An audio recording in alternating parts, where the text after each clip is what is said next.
om die op te trekken. Kan. Ja, we gaan doen nou. Ja, scherp kan niet afhangen of iets niet is. Dat is dus aanleiding. Of niet. Dat is makkelijk zeker.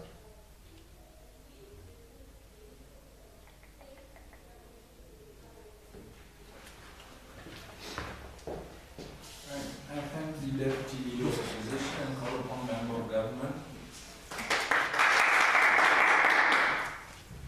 The female narrative in rape has caused society to scream, "Don't get raped," instead of saying, "Don't rape." So I think a point that everyone's missing here, the point on feminism, which OG said that they support at first. But feminists support equality is the whole point of it. So we're saying that because of feminists, then instead of having a male-dominant viewpoint of rape or a female-dominant narrative, we should have equal viewpoints from both parties involved. And this would involve feminism also. So opposition said that by speaking of the rape that happens, power can return to a woman and she could feel in control and dominant, that the power that this man has taken away from her, she can get back. But I feel that by talking, just telling about this cannot fix this woman's broken body and her broken mind. So nothing fixes that. But if she gets justice for what has happened, that can help her cope with this. And for justice to be fair, we need viewpoints from both parties involved. So opposition also talked about by the woman's viewpoint we get the gruesome view and the true voice of rape. But the thing is that men will not listen to a woman because men feel they are more dominant over a woman. If a woman has a stalker following her or something like that, the only way to get rid of him is by telling him, "You have a man, you have a boyfriend," because a man respects another man more than he respects a woman. So that is why we need the male viewpoint for this also, because men respect men. Men do not always respect women. So my first argument is the victim complex. The thing about women only speaking about their own rapes. So young girls also only hear what this woman says, and she was the victim. And this creates women to thinking that they are constantly the victim and men are always the perpetrator. They feel that they are the victim by default because they hear only the viewpoint of other women, and this makes them always feel like they are the victim and they are the ones that are going to be raped. So women feel like men are a constant threat to them and they always feel in danger because they only simply have this narrative of another woman.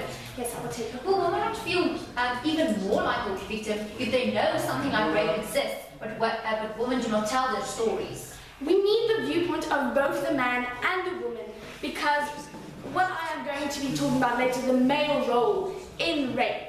So there has recently been a campaign on Twitter called Yes All Women, #YesAllWomen, that women are saying that yes, all women are constantly harassed by men.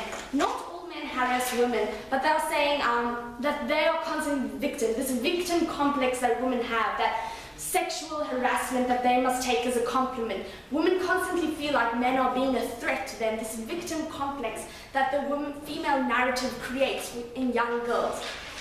Now my second argument on the male role. I think, yes, the majority of people that are raped are men, but what everyone in the room is missing is that men are also victims of rape. Maybe not as prominent as women, but men can also get raped. So what opposition said that women are the target market for this message, and that shouldn't be true. Rape is such a horrible thing that we should make everyone the target market for this, because everyone, rape is a threat to every person, even men. So if men are not seen as the victims of rape, what happens when a man claims that he is raped? He is accused of making false accusations because it is so absurd to hear of a man being raped because we constantly have the female narrative. Not now, thank you. So men also have this aggressor complex that is created in them. the parallel to the victim complex, where they feel like they are always going to be the perpetrator. Now, what is the main problem here is that men are not taught how to fight against rape. As a woman, I receive pepper spray as a gift yearly to counter rape. There are things like rape-proof clothes for women, but these are not at all a market made for men. So, because of the dominant female narrative in rape, men are not pointed out in this at all. So they do not know how to defend themselves against potential rapists. So as a woman can go to self-defense class specifically to fight against rapists, men have no facilities and things to do this because men are not seen as the victim because of the constant female narrative in rape. So my third argument is the argument on rape culture. Point. Not now, thank you. So rape culture is when the woman who is always seen as the victim, a rape is seen as it was her fault. So because we have the constant female narrative, we see that if we do not want the perpetrator to be guilty, then it is the woman's fault. So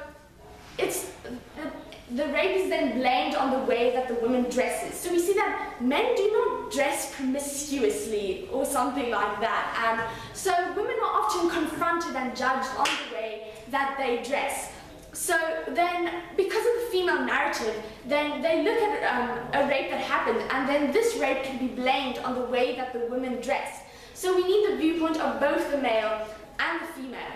There was currently How I Dress Does Not Mean Yes campaign, also for women. So, going back to my arguments, the victim complex that is created in young women, that they always feel like the victim, this makes them see in a constant negative light. And in the view of feminism, we want to endorse equality for everyone, so equal viewpoints also. And the thing of men can also be raped. We need the male role in rapes to be also represented for this. That men can always feel as the aggressor, that they can be defended in this, that they can learn to counter rape themselves, because it's not a market that is targeted at them at all, and it should be.